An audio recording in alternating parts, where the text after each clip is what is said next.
প্রিয় দর্শক, জুলাই গণঅভ্যুত্থান দিবস উপলক্ষে বাংলাদেশ টেলিভিশন চট্টগ্রাম কেন্দ্রের বিশেষ আলোচনা অনুষ্ঠানে আপনাদের প্রত্যেককেই স্বাগত জানাচ্ছি।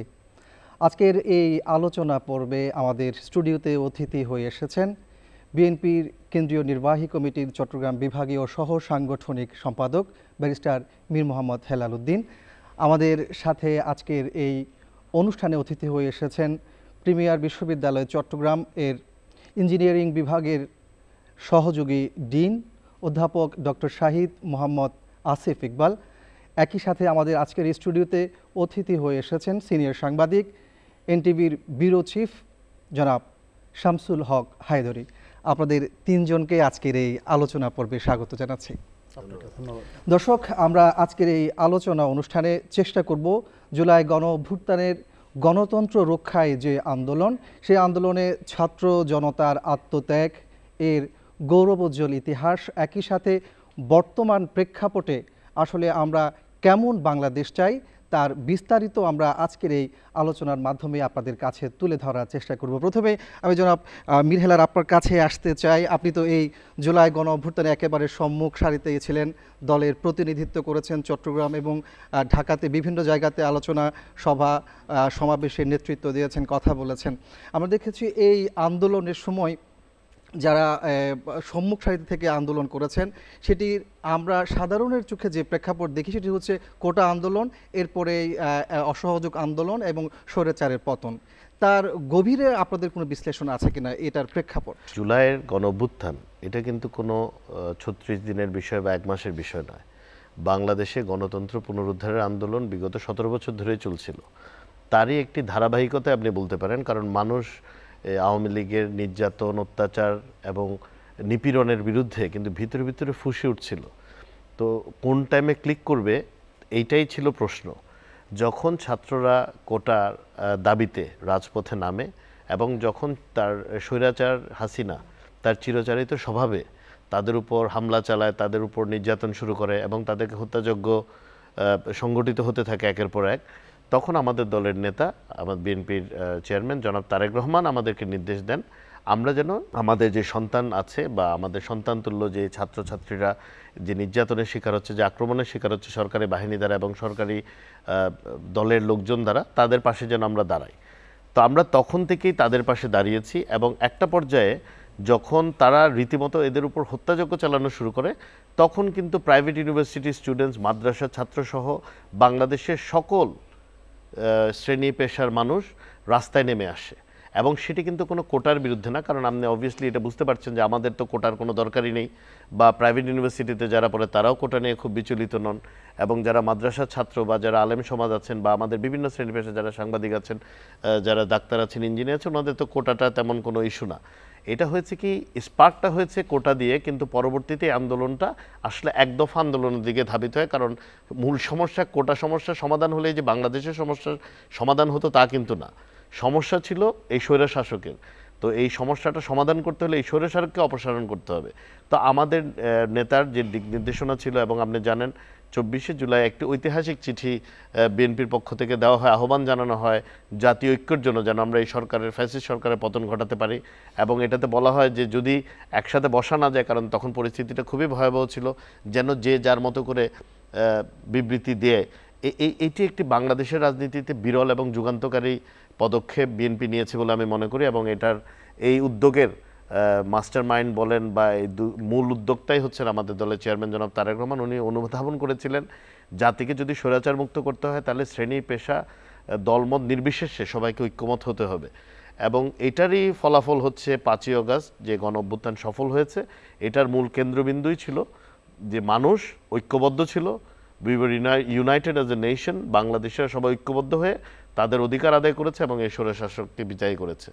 তো আমি যদি আপনি আমাকে বলেন আমার চোখে আমি জুলাই অভ্যুত্থানকে কীভাবে দেখি, আমি দেখি এটি গত ১৭ বছরের বিএনপি সহ আমাদের সাথে যারা যুগপৎ আন্দোলন করেছে এবং বিভিন্ন শ্রেণী পেশার মানুষ যারা আমাদের সাথে ছিল, ওনাদের ১৭ বছরের গণতন্ত্র পুনরুদ্ধারের আন্দোলনেরই একটি ধারাবাহিকতায় এই ৫ই আগস্ট সংগঠিত হয়েছে।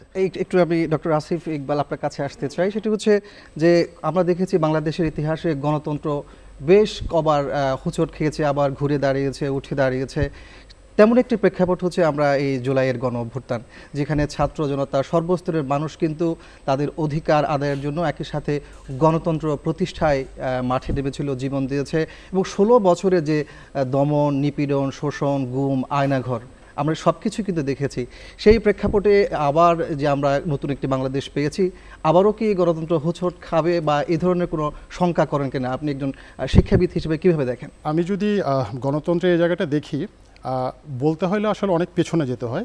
যেটা আমরা যদি স্বৈরাচার এরশাদের আমল থেকে যদি দেখি, ঠিক আছে, তখনই কিন্তু আমাদের 90 সালে যেই প্রথম অভ্যুত্থানটা হয় সেখান থেকে, বাট ওটা অনেক বড় হয়ে যাবে এই হিস্ট্রিটা যদি বলতে চাই। আমি বলবো আসলে 2006 সালে 6 সালে যে আওয়ামী সরকার যে লগি বৈঠার আন্দোলন, যেখান থেকে ইলেকশন ইঞ্জিনিয়ারিং করে তৎকালীন যারা বিএনপির রাজনীতিবিদ ছিলেন বা অন্যান্য দলের রাজনীতিবিদ ছিলেন, তাদেরকে একরকম ইলেকশন ইঞ্জিনিয়ারিং করে তাদেরকে সমাজে তাদেরকে এক ধরনের হেয় প্রতিপন্ন করা, তারপর ইলেকশনটা আয়োজন করা, যাতে এটা অনেকটা দূরভিসন্ধিমূলক আর কি, যাতে বোঝা না যায় যে আসলে নির্বাচনে যে আমরা একটা ইলেকশন, মানে তার ওই সময় যে একটা ইলেকশন ইঞ্জিনিয়ারিং হয়েছিল এবং মানে ওই সময় যারা পরাজিত হয়েছিল তাদেরকে যে ইচ্ছাকৃতভাবে হারানো হয়েছিল সেটা। এরপরেও আসলে বিভিন্ন সময়ে ঘুরে দাঁড়ানোর চেষ্টা হয়েছে, কিন্তু 2013-তে যেটা হলো, আমি মনে করি যে সেটা আসলে গণতান্ত্রিক ব্যবস্থা নষ্ট করার জন্য প্রথম আঘাত। যেখানে আমরা আইনের বাইরে গিয়ে, মানে বিচার ব্যবস্থা বা আদালতের রায়ের বাইরে গিয়ে যখন আমরা মব সৃষ্টি করলাম 2013-তে শাহবাগে, আদালতের রায় কিন্তু ছিল একটা, আমরা ওই রায়টাকে মেনে নেইনি। আমরা মেনে নেই, মানে জনগণ অনেকে, মানে যারা সুযোগ সন্ধানী তারা নেমেছিল, তারা ওই রায়টাকে, আদালতের রায়টাকে মেনে নেয়নি। তারা এই রায়টাকে বাইপাস করে প্রথম মব যেটা, তো তখন আসলে বিচার ব্যবস্থা তখনই ভেঙে পড়ে। হ্যাঁ, এরপরেই কিন্তু আসলে গণতন্ত্র যেটা নষ্ট হওয়ার, সেটা যাত্রা আসলে একদম, যেটা আমরা বলি পেরেক মেরে দাও, ওখান থেকে শুরু। যদিও আমরা ওই জায়গাটাকে খুব বেশি টেনে আনি না, এরপর থেকে শুরু। আপনি যখন একবার এই আদালতকে অবমাননা করলেন এক ধরনের, আপনি রায়টা মেনে নিলেন না, এবং বিচার ব্যবস্থা, আমাদের আরও যেই প্রশাসনিক ব্যবস্থা বা রাষ্ট্রযন্ত্রের যে অর্গানগুলো, ঠিক আছে, বা যে ডাইমেনশনগুলো কাজ করে, আপনি সবগুলাকে আসলে কুক্ষিগত করলেন। এবং সেই হিসেবে আপনি 2014-তেও একটা ইলেকশন করলেন, 150টা আসনে আপনি কোনো নির্বাচন ছাড়াই জয় নিলেন। তার মানে হ্যাঁ, গণতন্ত্র আরও পেছনে হাঁটলো। এরপরে 2018 সালে যেভাবেই হোক আপনি মিথ্যা কথা বলে, ভুলিয়ে ভালিয়ে বিএনপি এবং বা আরও যারা অন্যান্য রাজনৈতিক দল ছিল তাদেরকে আপনি নির্বাচনে ডেকে নিয়ে গেলেন মিথ্যা আশ্বাস দিয়ে যে কি ফেয়ার ইলেকশন হবে, ইনক্লুসিভ ইলেকশন হবে, অথচ আপনি রাতের ভোট করে ফেললেন। হ্যাঁ, সেখানে গণতন্ত্র তখনও ছিল না, মনে করেন গণতন্ত্র আবারও হোঁচট খেলো। এরপরে 2023-24-এর দিকে নির্বাচন যেটা হচ্ছে ডিসেম্বর জানুয়ারিতে, এটাতে অনুমেয় ছিল যে এই ইলেকশনটাও কী হবে, পাতানোই হবে। হ্যাঁ, তো আসলে গণতন্ত্র, আমি যদি বলি 2008 থেকেই একরকম গণতন্ত্র হোঁচট খাওয়া শুরু হয়েছে। আর আমি এই 24-এর যেই আপনার জুলাই অগাস্টে বা অগাস্টের 5 তারিখ যেটা ফ্যাসিস্টের পতন দিবস, সেটাকে আমি আসলে আমাদের সাফল্য বলতে চাই না, সাফল্যে যাওয়ার প্রথম ধাপ। কারণ আমরা এখনও গণতান্ত্রিক চর্চায় ফিরে আসিনি। গণতান্ত্রিক চর্চায় বা গণতান্ত্রিক দেশে নির্বাচন আপনি আগে পরে যেটাই দেন, নির্বাচন আপনাকে দিতেই হবে। তো যতদিন, মানে গণতন্ত্রের একমাত্র কথা নির্বাচন নয়, আমি এটা বলছি না, বাট নির্বাচন অন্যতম কথা। আপনি এটাকে বাইপাস করতে পারেন, এটাকে ইগনোর করতে পারেন না। আরও কথা আরও আছে, মানে একটা গণতান্ত্রিক সরকার ব্যবস্থা বা গণতান্ত্রিক দেশ হওয়ার জন্য আরও ইস্যু, আরও আমি কি ডাইমেনশন আছে। তার মধ্যে একটা হচ্ছে আপনার বাক স্বাধীনতা থাকতে হবে, মত প্রকাশের স্বাধীনতা থাকতে হবে, আপনি মৌলিক অধিকারগুলো নিশ্চিত হতে হবে। এগুলোর জন্য আপনি মানে ঘাটে ঘাটে যাবেন এরকম ব্যাপার হবে না। তো জুলাইয়ের আগে এবং জুলাইয়ের পরে ওই যে কিছুদিনের যেখানে হঠাৎ করে যে মবগুলো তৈরি হয়, বা জুলাইয়ের আগে আমি একটা জিনিস দেখেছি, সেটা হচ্ছে, যেহেতু আমি প্রাইভেট ইউনিভার্সিটির শিক্ষক, তো ছাত্রদের মধ্যে আসলে একটা ছাত্রদের মধ্যে আসলে একটা হতাশা কাজ করে, যে তারা চিন্তা করে যে বাংলাদেশে, মানে তারা পড়ালেখা করে তাদের বিদেশে গিয়ে সেটেল হতে হবে, এরকম একটা মেন্টালিটি আমাদের প্রাইভেট ইউনিভার্সিটির ছাত্রদের মধ্যে আছে। কারণ কি, তারা আসলে একটা উন্নত জীবন চায়, তারা একটা মানে লাইফ চায় যেটা কোয়ালিটিফুল হবে, যেখানে আপনাকে মৌলিক অধিকারের জন্য প্রতিদিন ঘাটে ঘাটে ঘুরতে হবে না, যেখানে আপনাকে প্রতিদিন সকালে উঠে মনে করেন রাস্তাঘাটের ময়লা আবর্জনা এই জিনিসগুলো দেখতে হবে না। এই কি বলে আপনাকে সব কিছু নিয়ে দর কষাকষি করতে হবে না, বাজারে গিয়ে আপনাকে নিজের টাকা দিয়ে জিনিস কিনে ভেজাল খেতে হবে না, এরকম আরও অনেকগুলো ইস্যু আছে।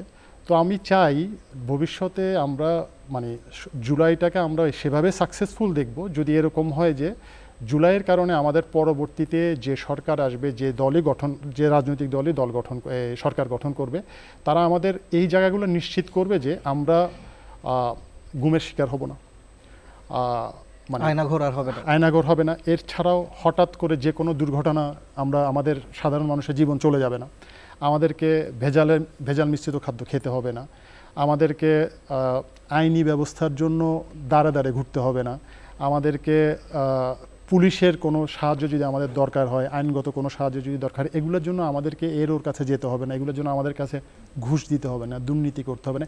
এগুলো যদি আমরা নিশ্চিত করতে পারি তাহলে আমরা বলবো যে আমাদের অবজেক্টিভ যে অ্যাচিভমেন্ট জুলাইয়ের সেটা অর্জন হয়েছে। এবার একটু জনাব শামসুল হক হায়দারি আপনার কাছে আসতে চাই। আমরা দেখেছি যে জুলাই গণ অভ্যুত্থানের সময় একেবারে পুলিশের বন্দুকের মুখে ছাত্র জনতা দাঁড়িয়েছিল, আর সেই দৃশ্যগুলো কিন্তু আপনারাই ধারণ করেছেন, বিশেষ করে যারা মাঠের সাংবাদিক ছিলেন। তো আপনি একজন মাঠের সাংবাদিক হিসেবে সেই সময়ে দৃশ্যগুলো দেখেছেন, আপনি কলমের মাধ্যমে তুলে ধরেছেন, ক্যামেরার মাধ্যমে তুলে ধরেছেন। আপনার যদি এই ধরনের কোনো স্মৃতি থাকে একই সাথে শুনতে চাইবো আপনার কাছে।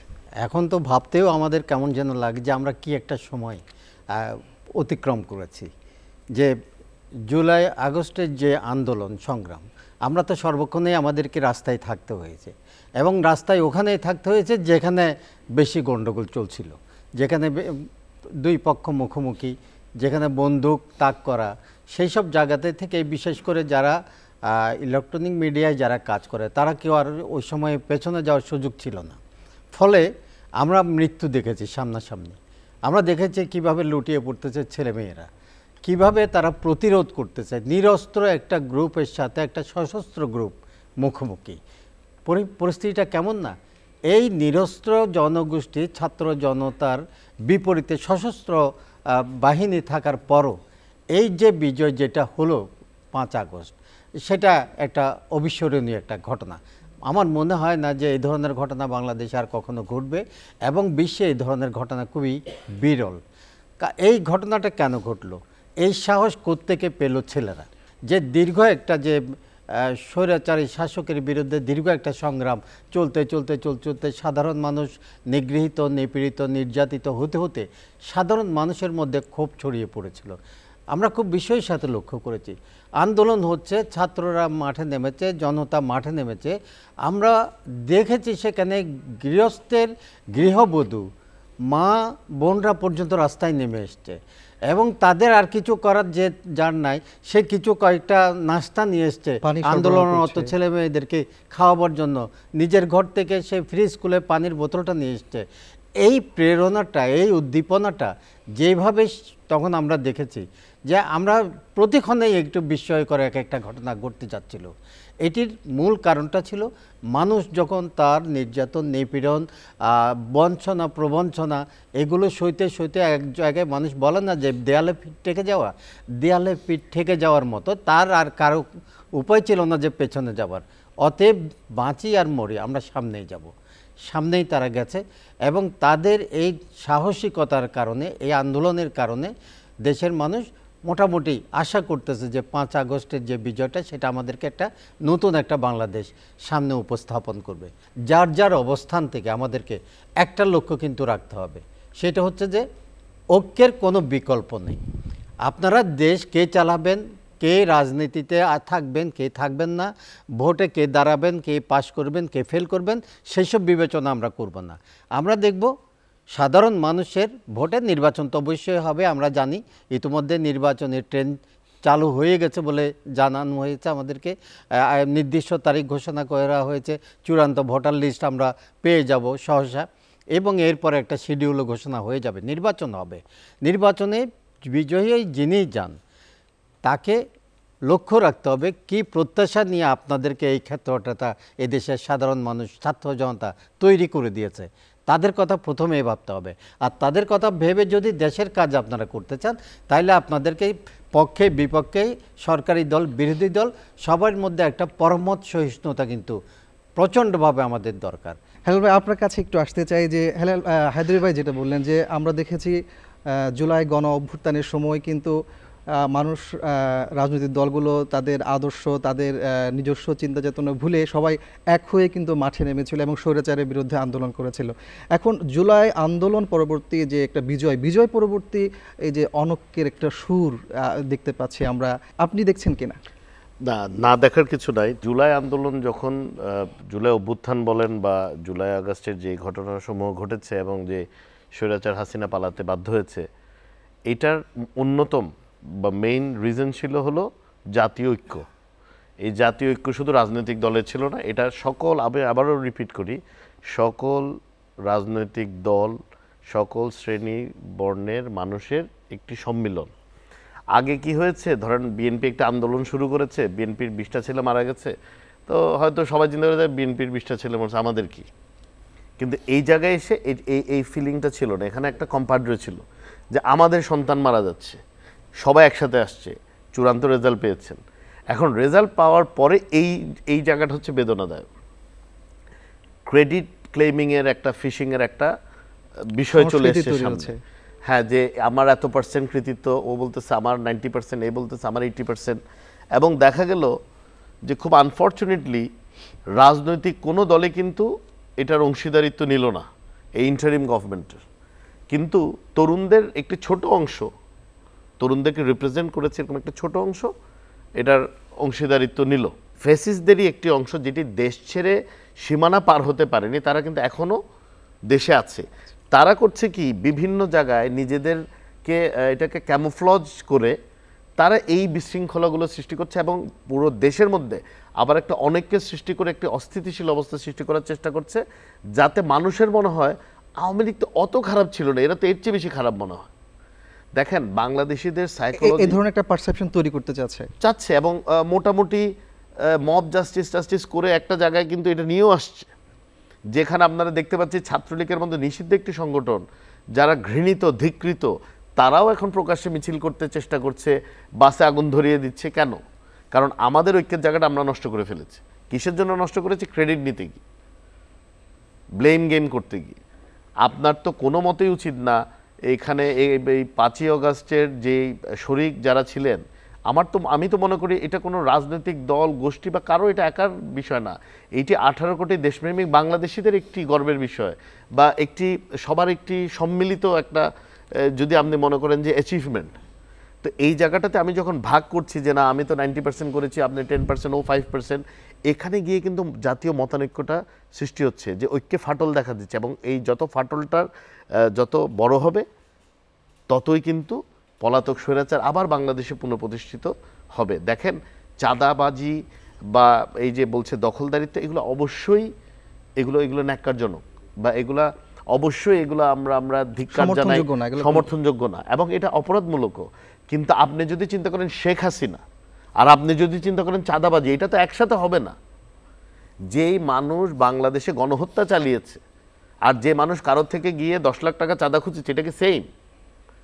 বাংলাদেশের অস্তিত্বকে বিলীন করে দিয়েছে, বাংলাদেশের স্বাধীনতা সার্বভৌমত্বকে বিলীন করে দিয়েছে। কিন্তু একটা গোষ্ঠী এমনভাবে আরেকটা রাজনৈতিক দলকে ঘায়েল করার জন্য এমন বক্তব্য দিচ্ছে, এখন আর শেখ হাসিনাকে নিয়ে কেউ কোনো বক্তব্য দেয় না, ওর খুনিদেরকে নিয়ে কেউ কোনো বক্তব্য দেয় না, আমাদের চট্টগ্রামের যারা লুট করেছে, যারা হত্যাযজ্ঞ চালিয়েছে, তাদের ব্যাপারে কোনো আলোচনা হয় না, তারা দিব্যি ঘুরে বেড়াচ্ছে। আমরা আছি, প্রফেসর সাহেব খারাপ, সাংবাদিক সাহেব খারাপ, সাংবাদিক বলছে হেলাল সাহেব খারাপ, আমি বলছি আপনি খারাপ, আমরা 4 জনের মধ্যে মনে করেন we playing the blame game. এটাতে দেশ ক্ষতিগ্রস্ত হচ্ছে। বাংলাদেশের রাজনৈতিক পরিস্থিতি 5ই আগস্টের পরে যেখানে ছিল, ধীরে ধীরে কিন্তু আবারও একই দিকেই যাচ্ছে।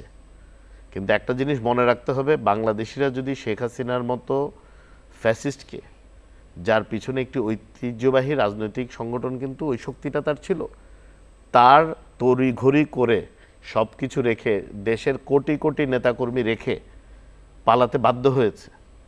তাকে পালাতে দেওয়ার সুযোগটা এই জন্য হয়েছে কারণ উনার পিছনে একটি রাজনৈতিক শক্তি ছিল, বা একটি মতাদর্শের কিছু লোক তার সমর্থনে ছিল।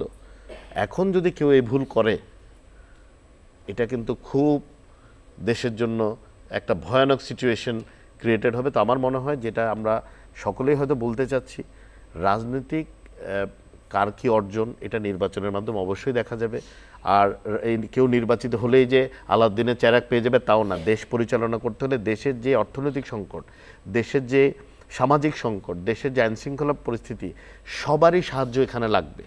যে নির্বাচিত সরকার হবে, অনির্বাচিত যারা নির্বাচিত হতে পারেননি, যারা বিভিন্ন শ্রেণী মত পেশার লোকজন আছেন, সবার সহায়তা লাগবে।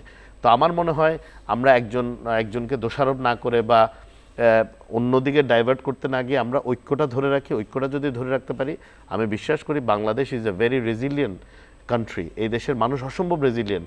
একটা বন্যার পরে বাংলাদেশিরা যত তাড়াতাড়ি ঘুরে দাঁড়াতে পারে, একটা প্রাকৃতিক দুর্যোগের পরে বাংলাদেশিরা যত তাড়াতাড়ি ঘুরে দাঁড়াতে পারে, এটা পৃথিবীতে নজিরবিহীন, অন্য কোনো দেশ পারে না।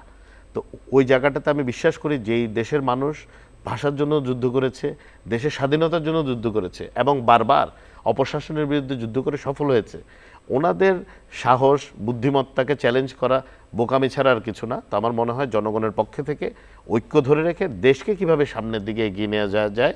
আর সিনেমার মতো ওভারনাইট প্রধানমন্ত্রী বা মন্ত্রী এইসবের ক্ষমতার শব্দটা মাথা থেকে বের করে দেশ সেবা করার মনোবৃত্তি যদি আমরা আনতে পারি, ঐক্য ধরে রাখতে পারি, আমি বিশ্বাস করি বাংলাদেশ সঠিক পথে যাবে। আমরা জনাব আসিফ ইকবাল আপনার কাছে আবারও আসতে চাচ্ছি যে কোটা আন্দোলনের মধ্য দিয়ে মূলত আমরা দেখছি যে স্বৈরাচারের পতনটা হয়েছে। যদিও আমাদের আলোচনায় এসেছে যে আসলে 16 বছরের যে একটা নিপীড়ন, শোষণ, নির্যাতন, তো সেখান থেকে মূলত মানুষের মধ্যে ক্ষোভটা তৈরি হয়েছে।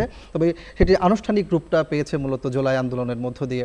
যেহেতু কোটা আন্দোলন আমরা দেখেছি, কোটা আন্দোলনের পরবর্তীতে আসলে ছাত্ররা চেয়েছিল যে কোটা প্রথা এটা পুরোপুরি বিলুপ্ত হোক। একই সাথে আসলে শিক্ষা ব্যবস্থার যে একটা সংস্কার বা আমাদের জন্য বাংলাদেশের প্রেক্ষাপটে যে শিক্ষা ব্যবস্থা দরকার সেটি কি এখন আছে, বা কেমন শিক্ষা ব্যবস্থা আমাদের দরকার এখন? কোটা আন্দোলন কিন্তু এর আগেও হয়েছে, কোটা আন্দোলন আগেও হয়েছে, তারপর নিরাপদ সড়ক আন্দোলনও হয়েছে। যে আন্দোলনগুলো কি বলা যায়, অস্ত্রের মুখে অথবা বারুদের মুখে, গুলির মুখে আন্দোলনগুলোকে দমন করা হয়েছে। আর আপনি যেটা বললেন শিক্ষা ব্যবস্থা, গুণগত শিক্ষা ব্যবস্থা, আসলে আমি লার্নারদের কোনো দোষ দিব না। আপনি একটা লার্নারকে, আপনি যে শিক্ষার্থী স্টুডেন্ট, আপনি তাকে যেভাবে শিক্ষা দিবেন সে কিন্তু সেভাবেই নিবে। এখন আপনি শিক্ষা দেওয়ার সময় যদি আপনি বইগুলোকে, টেক্সট বুকগুলোকে, কন্টেন্টগুলোকে যদি আপনি এভাবে তৈরি করেন যে আপনি এখানে একটা দলীয় মতবাদ সবার মধ্যে প্রচার করবেন, একদিন 2 দিন, 1-2 জন এটা হয়তো সহ্য করবে, হজম করবে, মেনে নিবে, কিন্তু আপামর জনসাধারণ কিন্তু এটা চাইবে না। তারা আসলে সত্য জানতে চাইবে, তারা আসলে সত্য পাঠ করতে চাইবে। এটা সবাই চায়। মানুষ বাই বর্ন ন্যাচারালি তারা কিন্তু সত্য মানে এই মিথ্যা কথা জিনিসটাকে কিন্তু মানুষ মেনে নেয় না। হ্যাঁ, তো আমি বলবো যে শিক্ষা ব্যবস্থার যেটা আপনার কন্টেন্ট, যেটা আপনার হয়তো প্রাইমারি লেভেলে, তারপরে মনে করেন মাধ্যমিক লেভেলে, এইখানে কন্টেন্টগুলো আসলে আপনারা সবাই জানেন, আমরা সবাই জানি যে এখানে বেশ কিছু জায়গায় বেশ কিছু মানে আমাদের সামাজিকতার সাথে যায় না, আমাদের রাষ্ট্র ব্যবস্থার সাথে যায় না। গত 16 বছরে এই যে আমাদের পাঠ্য বই থেকে শুরু করে বিভিন্ন জায়গায় কিন্তু বেশ পরিবর্তন এসেছে। বলা হচ্ছে সেখানে গুণগত শিক্ষার মানটা একেবারে ডাউন করে দেওয়া হয়েছে। সেটাই বললাম, মনে করেন আপনি বললাম আপনি যদি একটা দলের মতবাদ প্রচার করার জন্য ব্যস্ত থাকেন, তাহলে আপনি কন্টেন্টের দিকে নজর থাকবেন, আপনাকে সামহাউ আপনাকে ওই দলের মতবাদ আপনাকে এই কন্টেন্টে অ্যাড করতে হবে, ইনক্লুড করতে হবে। তো আমি আবারও বলছি, আমি লার্নারদের দোষ দেই না, আপনি তাকে যেভাবে গাইড করবেন। তারপরেও কিন্তু দেখেন, আমি এই যে সত্যের কথাটা কেন বলছি, আপনি শিক্ষা ব্যবস্থাকে কন্ট্রোল করেছেন প্রাথমিক, মাধ্যমিক এবং আপনি টার্সিয়ারি লেভেলে, যেটা আমরা ইউনিভার্সিটি লেভেল বলি, ওইখানেও কিন্তু আপনি বিভিন্ন সাবজেক্ট অ্যাড করার মাধ্যমে ওই মতবাদটাকেই স্টাবলিশ করতে চেয়েছেন। কিন্তু দেখেন, এত কিছু করার পরও কিন্তু আপনাকে বিদায় নিতে হয়েছে। মানে আপনি সব ব্যবস্থা করেছেন, ছেলেদের মাথায়, বাচ্চাদের মাথায় ঢুকিয়ে দিয়েছেন যে বাংলাদেশে এই মতবাদটাই স্থায়ী, এটা ছাড়া আর কোনো মতবাদ নেই, আমরা সবাই এই মতবাদের উপরেই বেস করে বাংলাদেশে, যেটা আসলে একটা ভ্রান্ত ধারণা। মানে ছাত্ররা সবাই চায় যে তারা আসলে সত্য জানবে এবং শিক্ষা ব্যবস্থা আসলে আপনাকে তো বাজারমুখী হতে হবে। বাজার বলতে আমি বলতে যাচ্ছি জব মার্কেট, যেটা আর কি। হ্যাঁ, আপনি দিনের পর আপনি দেখেন এসএসসি, এইচএসসিতে আমি বলবো না যে তারা পড়ে পাশ করে না, কিন্তু প্রশ্নের ধরন বা মূল্যায়নের ধরন, এই জিনিসগুলো যদি বিবেচনা করেন, আপনি দেখেন মানে ছেলেরা পাশ করে আসছে কিন্তু ঢাকা ইউনিভার্সিটিতে ভর্তি হতে পারছে না, ভর্তি পরীক্ষায় পাশ করছে না। অন্য যে পাবলিক ইউনিভার্সিটিগুলো আছে সেগুলোর ভর্তি পরীক্ষায় অনেকে পাস নাম্বার তুলতে পারছে না। তার মানে নিশ্চয়ই আপনি আপনার পেছনে যে ব্যবস্থাগুলো ছিল ওগুলোতে নিশ্চয়ই কোনো গলদ রয়ে গেছে, যেগুলো আপনি তারা হয়তো প্রপার অ্যাপ্রোপ্রিয়েট তাদের লার্নিং না হওয়ার পরেও তারপরে আপনি তাদেরকে উপর ব্যবস্থায় নিয়ে এসেছেন। এবং দেখা যাচ্ছে আলটিমেটলি কিন্তু বাজারে বেকারের হার বাড়ছে। সেই জায়গায় আসলে আমরা স্কিল বেসড এডুকেশন এটা একটা ভেরি ইম্পর্টেন্ট কর্মমুখী শিক্ষা। কিন্তু আপনি তো কর্মের জায়গা তৈরি করছেন না। কর্মমুখী শিক্ষা দিয়ে আপনি স্কিল বেস একটা লোক তৈরি করে, কিন্তু তাকে আইদার আপনি লোকালি তাকে এমপ্লয় করবেন, লোকালি তার কোনো জায়গা হবে ডেপ্লয় করবেন, অথবা তাকে আপনি বিদেশে যাওয়ার জন্য একটা প্রপার চ্যানেলিং করবেন। কিছু আমাদের অদক্ষ শ্রমিক ছাড়া আপনি তো প্রপার কোনো চ্যানেলিং করেননি। মানে একটা দেশের সাথে আপনার কোনো এমওইউ নেই, বা আপনার একটা গভর্নমেন্ট টু গভর্নমেন্ট কোনো চুক্তি করে না যে আমার এই ধরনের ইঞ্জিনিয়ারগুলোকে, এই এই ডাক্তারগুলোকে, বা অথবা লয়ারগুলোকে, অথবা আরও যারা আছে, আমি এই মুহূর্তে মনে করতে পারছি না, আরও যারা আছে তাদেরকে তো আপনি কোনো একটা দেশে, উন্নত দেশে যাওয়ার জন্য এরকম তো হয়নি যে মানে অমুক দেশটা তাদের এই ক্ষেত্রে এই সেক্টরের জন্য বাংলাদেশ থেকে এতজন নিয়ে যাবে, এরকম তো কোনো আপনি চুক্তি করতে পারেননি। আপনি শুধু বলেই গেছেন যে আপনার শিক্ষা ব্যবস্থায় এরকম, আপনার এতজন গ্র্যাজুয়েট আছে, আপনার এতগুলো প্রাইভেট ইউনিভার্সিটি আছে, এতগুলো পাবলিক ইউনিভার্সিটি আছে, যেগুলো শুধুমাত্র আসলে নিয়োগের জন্য আপনি করেছেন, আপনার দলীয় লোক নিয়োগ দেওয়ার জন্য। সেক্ষেত্রে আমি বলবো সামনে যারা এই যে এখানে ব্যারিস্টার মীর হেলাল আছেন, আপনার রাজনৈতিক নেতৃবৃন্দ, আমি বলবো যে শুধুমাত্র স্কিল বেসড এডুকেশন দিলে হবে না। আপনাকে এডুকেশন থেকে বের হওয়ার পর সে যেন প্রপার জব হয়, ওনারা কিন্তু দিয়েছেন, কমিটমেন্ট দিয়েছেন ওনারা, যে আগামী 31 দফাতে আছে যে ওনারা কর্মসংস্থানের ব্যাপারে অবশ্যই। আপনি যদি মনে করেন এই যে আমরা হয়তো বলি যে ফ্যাসিস্ট সরকার ফিরে আসবে, এটা আসলে রিয়ালিস্টিক না, এটা এমনি একটা কথার কথা। এটা আগামী 20, 25, 30 বছর আমি কোনো সম্ভাবনা দেখি না। কারণ যেহেতু ডিজিটাল মিডিয়ার যুগ, এগুলো মানুষের মনে সবসময় সতেজ থাকবে, তাজা থাকবে। আপনি তো গুলি করে ছেলে মেরেছেন, আপনি এই যে জুলাইয়ের 36 দিন হোক, অথবা আমরা বিগত 13 বছরেই বলি, এই যে বিএনপির অসংখ্য রাজনৈতিক কর্মী, জামাত শিবিরের অসংখ্য রাজনৈতিক কর্মী, আরও যারা দল আছে, মনে করেন এই যে বাম দলগুলো, ওনাদের অসংখ্য রাজনৈতিক কর্মী, সাংবাদিক, শিক্ষক, আপনি সবাইকে গুম করেছেন।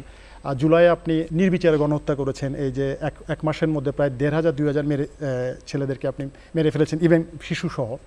তো যদি তারা ফিরে আসবে না, কিন্তু রাজনৈতিক দলগুলোর জন্য সামনে চ্যালেঞ্জ হচ্ছে, যদি তারা সঠিক কর্মসংস্থানের ব্যবস্থা করতে না পারে, এই তরুণ সমাজ কিন্তু তাদেরকে মেনে নেবে না। জনাব হায়দারি, আপনার কাছে আবারও আসতে চাই যে আমরা দেখি এবং আমরা শুনি যে আন্দোলন সংগ্রামে চট্টগ্রামের নাম একেবারে সামনের সারিতেই থাকে। চট্টগ্রামকে বলা হয় বীরের চট্টগ্রাম, বীর চট্টলা, এভাবে আমরা শুনে থাকি। এই জুলাই অভ্যুত্থানেও আমরা দেখেছি চট্টগ্রামের বেশ কিছু জায়গায়, বিশেষ করে আপনি যেহেতু মাঠে ছিলেন, মুরাদপুর থেকে শুরু করে 16 শহর, বহদ্দারহাট, এরপরে নিউ মার্কেট, একদম শেষের দিকে আমরা দেখেছি নিউ মার্কেট একেবারে কেন্দ্রবিন্দু হয়েছিল আন্দোলনের।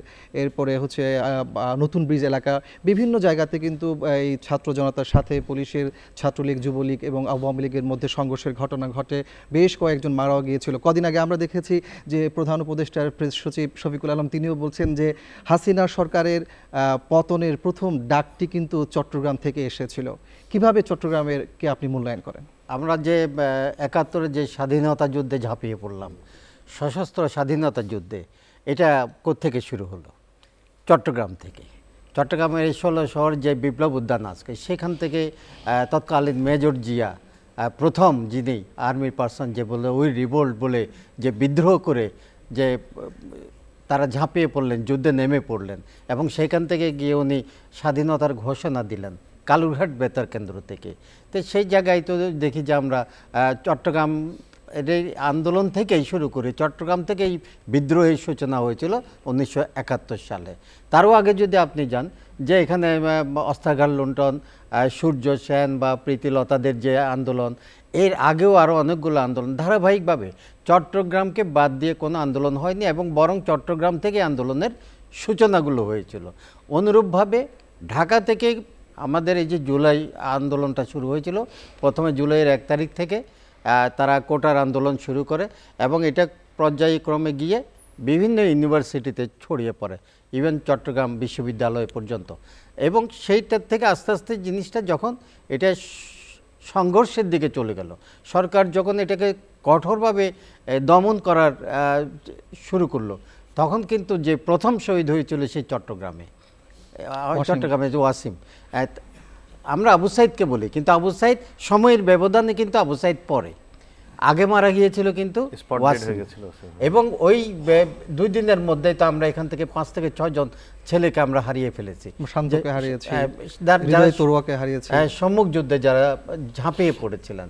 তো চট্টগ্রামের বিষয়টা হচ্ছে যে বরাবরই চট্টগ্রামের মানুষ, এটা আমাদের, এটা তো একটা বৈচিত্র্যপূর্ণ একটা এলাকা। ভৌগোলিক দিক থেকে আমরা যদি চিন্তা করি, পাহাড়, সাগর, সমতল, এই সবগুলো কিন্তু একসাথে বিশ্বের খুব কম দেশে আছে।